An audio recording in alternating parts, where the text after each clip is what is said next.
কেমন করে তা হয়? এটা কি করে হয়?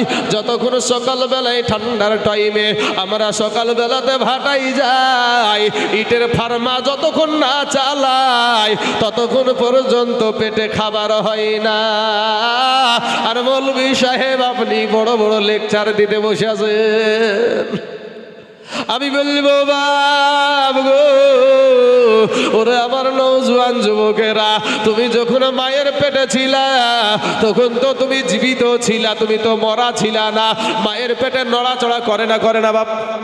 মায়ের পেটে নড়াচড়া করে, তাহলে বোঝা যায় মায়ের পেটে জীবিত আছে। আর জীবিত থাকার জন্য বাবা খাবারের প্রয়োজন হয়। এই মায়ের পেটে খাবার কে দিল? মুসলমান ভাই না গো চাচা, মনে হয় মমতা ব্যানার্জি বা নরেন্দ্র মোদীর খাদ্য সুরক্ষার কার্ড মায়ের পেটে দিয়েছিল, বুঝলেন না? বাবাজি শোনা, আমার যুবক ভাইয়েরা, তুমি ভাবো যে আমি খাটলে না খাটলে তোমাকে খাটার শক্তিটা দিল কে? তোমার খাটার শক্তিটা দেখো, তোমার মতন কত যুবক বেশি দূরে না, তোমার ডোমকুল হসপিটালে যাও, তোমার মতন কত মানুষ মরণ যন্ত্রণায় কাতরাচ্ছে, কত মানুষ যন্ত্রণা ছটপট ছটপট করছে। তুমি আজ সাবেক শরীর নিয়ে এখানে বসে আছো, এতেও আল্লাহর শুকরিয়া আদায় করো না ভাই? যে কোনো মুহূর্তে আল্লাহ তোমাকে তোমার দেহ থেকে প্রাণ পাখিটা নিতে পারে না, পারে না বাপ?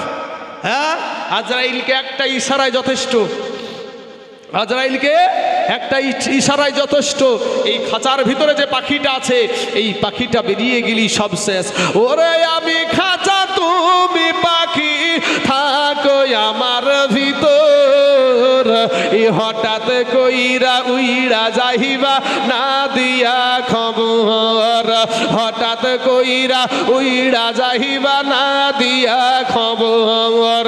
অচিনপুর ঠিকানা তোমার, যাইবা অচিনপুরে। আর শূন্য খাঁচা পইড়া রহিবে আমার মাটির ঘরে। আমরা মিশে কেন যতন কইরা বানাইলাম বাসর, আমরা মিশে কেন যতন কইরা বানাইলাম বাসর। এ হঠাৎ কইরা উইড়া যাইবা না দিয়া খবর। এই পাখিটা বের হয়ে গেলি শেষ বাপ। আল্লাহ পাক মায়ের পেটে আপনাকে খাবার কেমন করে দিল একটু শুনাই। বাবাজি আপনারা, আমরা যারা বিবাহিত পুরুষ আছি এখানে, আমরা সকলেই জানি আমাদের বিবি, আমাদের মা, আমাদের বিটির মাসে মাসে তারা অসুস্থ হয়। কথা বলেন ঠিক না ঠিক? মাসে মাসে 13 বছর বা 12 বছর 14 বছর বয়সে এই অসুখটা জন্ম নেয়। এরপরে ও বাবাজি এই অসুখটা ধারাবাহিকভাবে চলতেই থাকে। চলতে চলতে হঠাৎ বিবাহ হয়ে গেল। বিবাহর কয়েক মাস যেতে না যেতেই এই অসুখটার কোনো ডাক্তারও লাগে না, কোনো মাস্টার লাগে না, কোনো সার্জন লাগে না, কিচ্ছু লাগে না, কোনো বৈজ্ঞানিক লাগে না, অটোমেটিক এই অসুখটা ভালো হয়ে যায়। কথা ঠিক না ঠিক বাপ? আচ্ছা, এবার ভালো হয়ে গেল, কোথায় গেল? বিষয়টা কি? ব্যাপারটা কি? অসুখটা গেল কোথায়? এই অসুখটারে বাবা আমার আল্লাহ বলে, বান্দা রে আমি তোকে বড় ভালোবাসি রে বান্দা, আমি তোর আল্লাহ,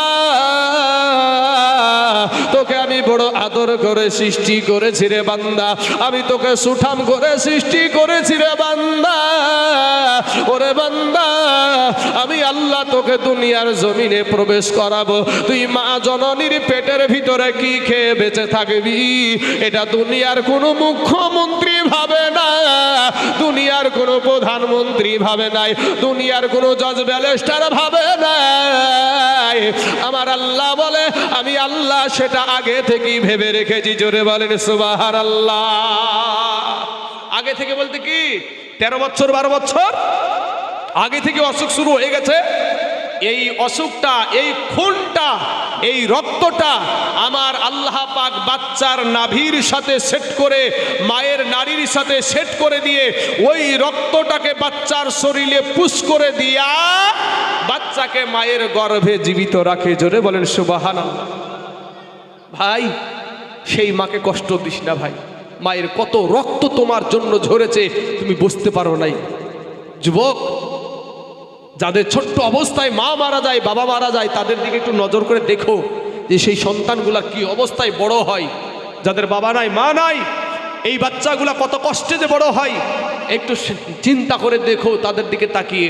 আজ তোমার বাবা মাকে তুমি ভালোবাসো না, বাবা মার জন্য একটু দোয়া করো না, বাবা মার জন্য একটু দান খয়রাত করো না।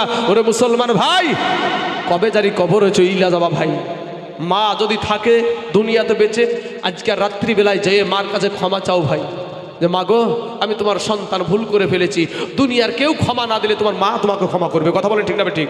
হ্যাঁ, মা ক্ষমা করে দিবে।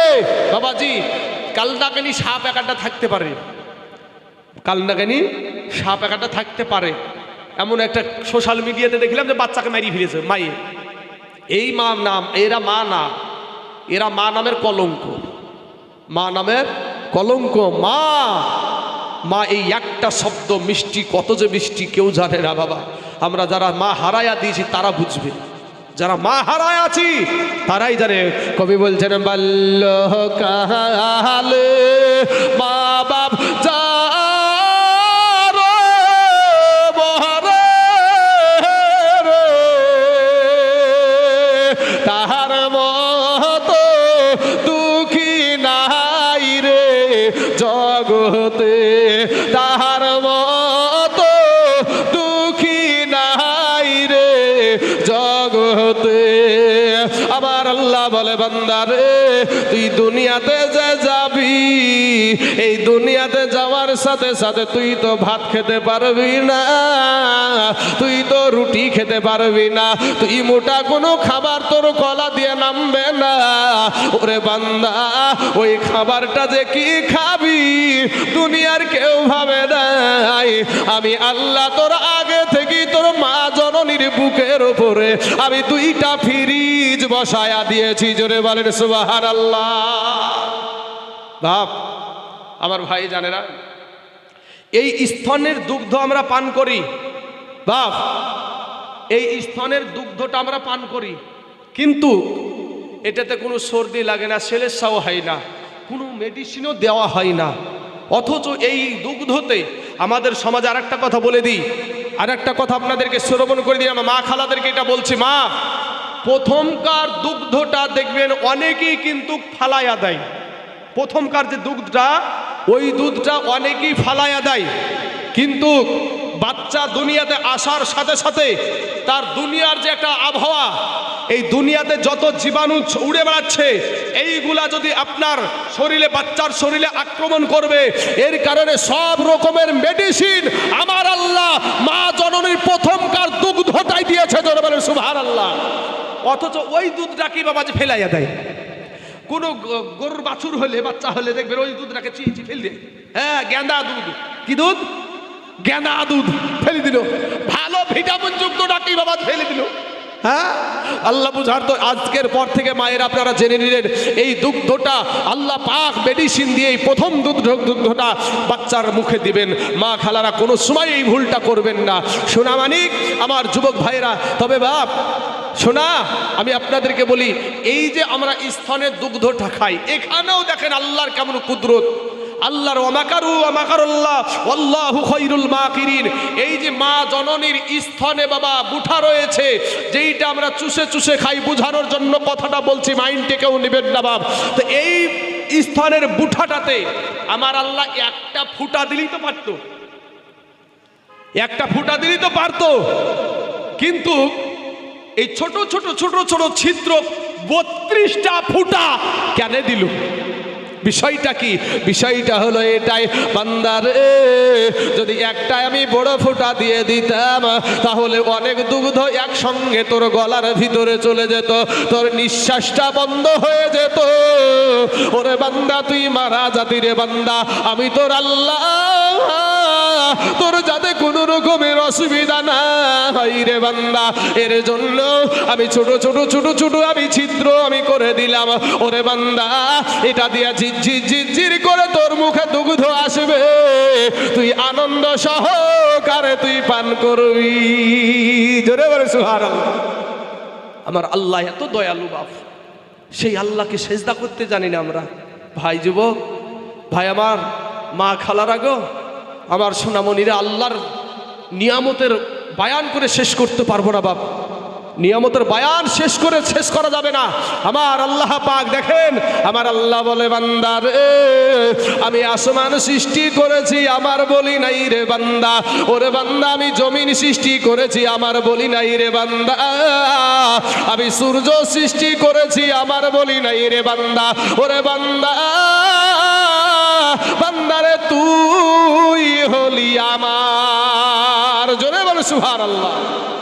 বাহ, আমার আল্লাহ মানুষকে আশরাফুল মাখলুকাত করে আমার আল্লাহ সৃষ্টি করেছে, মানুষকে বড় ভালোবাসে আমার আল্লাহ। আমার আল্লাহ বলে বান্দা তুই যখন আমার কাছে তোর নিজেকে গোলাম মনে করে দিলটাকে নরম করে যখন তুই চোখের পানি ছেড়ে দিয়ে আমার কাছে তওবা করে দোয়া করিস, আমি আল্লাহ সহ্য করতে পারি না। বাপ, এই ভাইরা, আমার মা জননীর কাছে যে যদি বলি, একটা ভুল করার পরে যে যদি বলি মা গো, কানতে কানতে গিয়ে যদি বলি মা আমি তোমার কাছে ভুল করেছি ক্ষমা করে দাও, বলেন তো মা ক্ষমা করে না? করে না? ক্ষমা করে দেয়। আচ্ছা, এই মায়ের চাইতে কোটি কোটি কোটি গুণে, সহস্র কোটি গুণে আমার আল্লাহ আপনাকে বেশি ভালোবাসে। ওই আল্লাহ আপনাকে নামাত করে থাকবে। কিন্তু বাবা, নিজের বিবেকের আদালত সবার আছে, এই বিবেক দিয়ে একটু চিন্তা করেন না আল্লাহর সাথে কেমন করেছি আমরা। আল্লাহর দেওয়া হাত, আল্লাহর দেওয়া চোখ, আল্লাহর দেওয়া পাওয়া, আল্লাহর দেওয়া কাজ সিজদা করতে চেয়েছে, তো এই পীরেরা কি আমাদের নবীর চাইতে বড় রে ভাই? কথা বলেন না কেন ভাই? আপনি বড়? নবীর চাইতে কি বড়? নবীর চাইতে বড় নয়। এরপরে বুঝে তাজিমি সেজদা করা জায়েজ আছে, এই পীরকে ঝাঁটা পিটা করা দরকার। এই পীরেদের লেগে সুন্নিয়াতের কত রকমের দুর্নাম জানেন? এই সমস্ত ভণ্ডগোলানোর জন্য। সেজদা একমাত্র আল্লাহকে করতে হবে। সেজদা যদি সেজদা তাই হতো, কবরে গিয়ে যদি সেজদা করা জায়েজ হতো, তাহলে আমরা সর্বপ্রথম সেজদা করতাম নবীর রওজাতে। আমার নবী যেখানে শুয়ে আছে বেটা, সেখানেই তো সেজদা নাই, তুমি কাকে সেজদা করো? বা এরা বাবাজি মৌলবি, আমরা সুন্নি আলেমগুলাকে এক সাইডে করে দিয়েছে, ও বাবা ওর পীরকে নিয়ে একদিকে দল হয়ে যাচ্ছে। কত যে দল আমাদের সমাজে, আল্লাহ এদেরকে বোঝার মতন তৌফিক দান করুক, সবাই বলেন আমিন।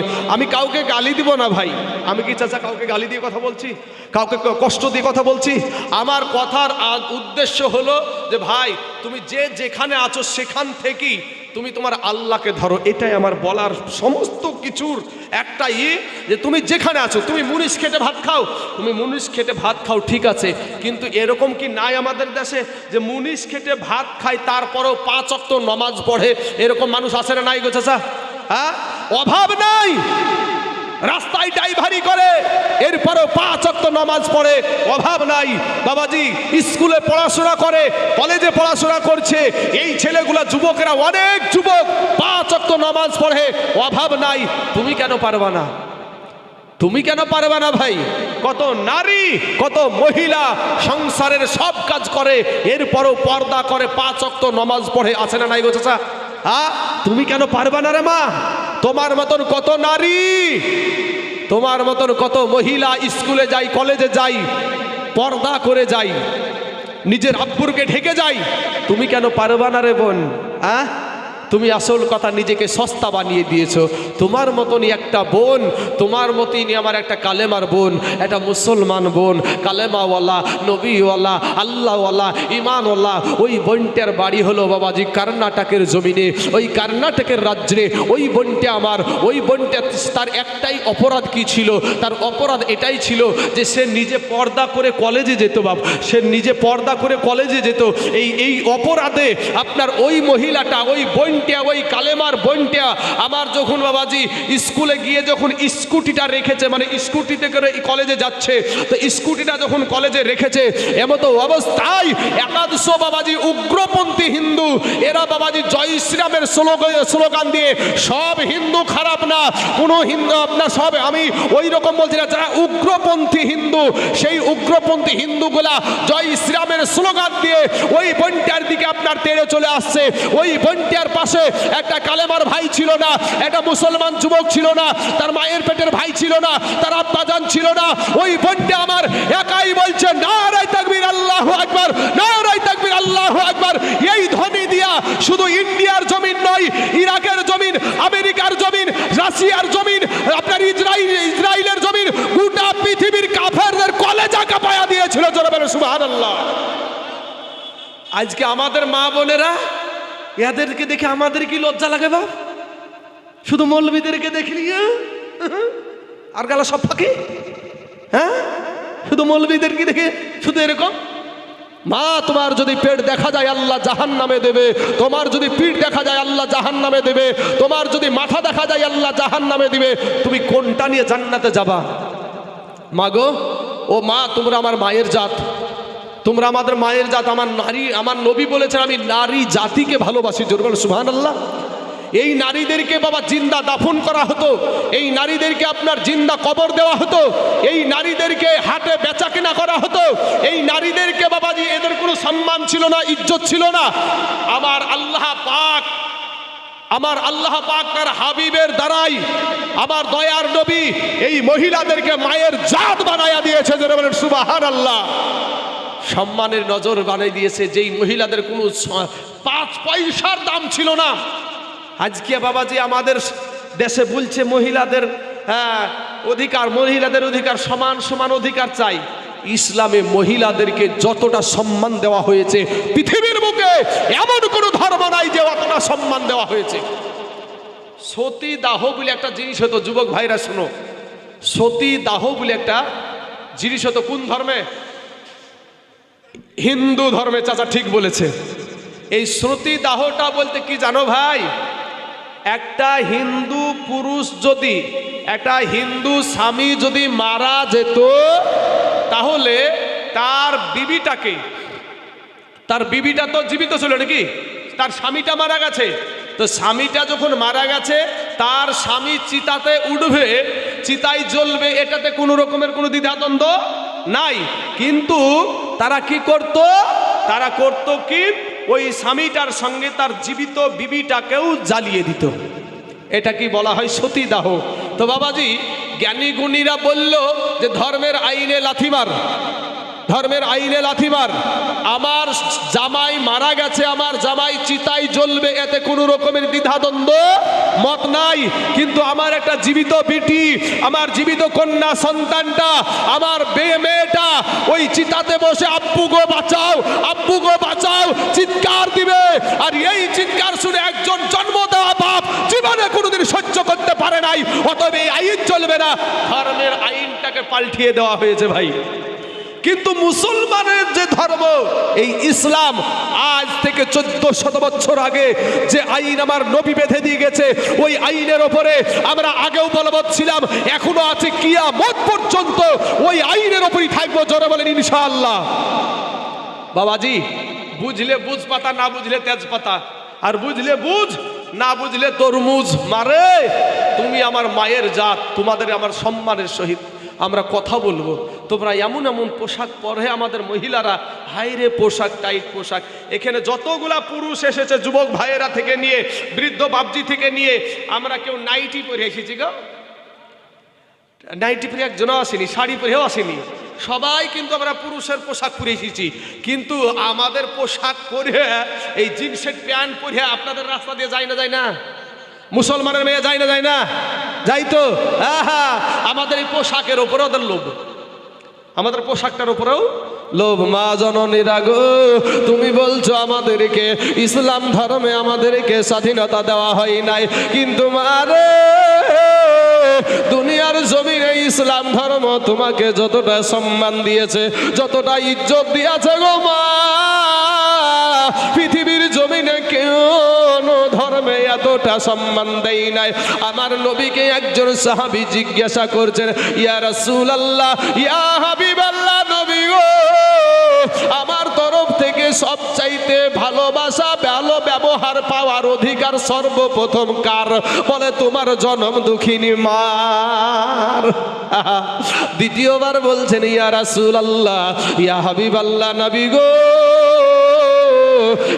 এরপরে আমি কার সেবা করব? নবী বললেন তোমার মা জননীর। তৃতীয়বার বলছেন, ইয়া রাসূলুল্লাহ, ইয়া হাবিবাল্লাহ, নবী গো, এরপরে আমি কার সেবা করব? বলে তোমার মা জননীর সেবা করো।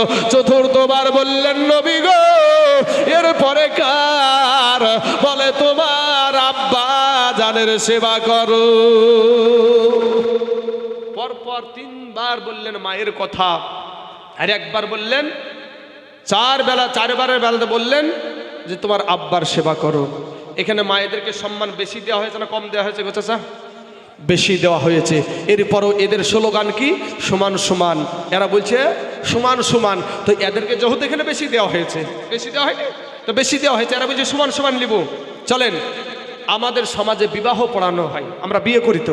তো আমরা বিবাহিত যারা পুরুষ আছি তারা আমরা সবাই জানি আমাদের সমাজে একটা দেলমোহর বাঁধা হয়, হয় না গো চাচা? দেলমোহর বাঁধা হয়। তো এই দেলমোহরের টাকাটা কার হক? মেয়ের হক। এই দেলমোহরের টাকাটাই যদি বাবাজি ওই নারীটা যদি কোটিপতিও হয়ে যায়, এই দেলমোহরের টাকাটা থেকে বাড়াতে বাড়াতে ছোট আস্তে আস্তে আস্তে আস্তে বাড়াতে বাড়াতে যদি কোটিপতিও হয়ে যায়, এরপরেও তার স্বামীর কোনো হক ওই টাকাতে নাই, ওই টাকাতে তার স্বামীর হক নাই। কিন্তু বিয়ের দিন থেকে নিয়ে স্বামী যত টাকা ইনকাম করবে, হাজার হাজার করুক, লাখ লাখ করুক, কোটি কোটি করুক, সব টাকায় বিবিটার হক আছে না নাই? হ্যাঁ ভাই, হক তো আছেই রে ভাই। এই তার সাথে সাথে ওই মেয়েটার বাপের বাড়ি থেকে যত বাবাজি একেবারে পেঁচা বলেন ভালো বলেন যত মানুষ আসুক না কেন, সবগুলা খরচ করবে কে? স্বামীটা। নামে ওই মহিলাটা, স্বামীটা। হ্যাঁ, তাহলে এখানে ওকে খালাস, এদিক থেকে ওরা পার। এরপরও বাবাজি শোনা, এই মহিলারা সেই নবীকে, সেই ইসলাম ধর্মটার উপরে দাঁড়িয়ে থাকতে রাজি না।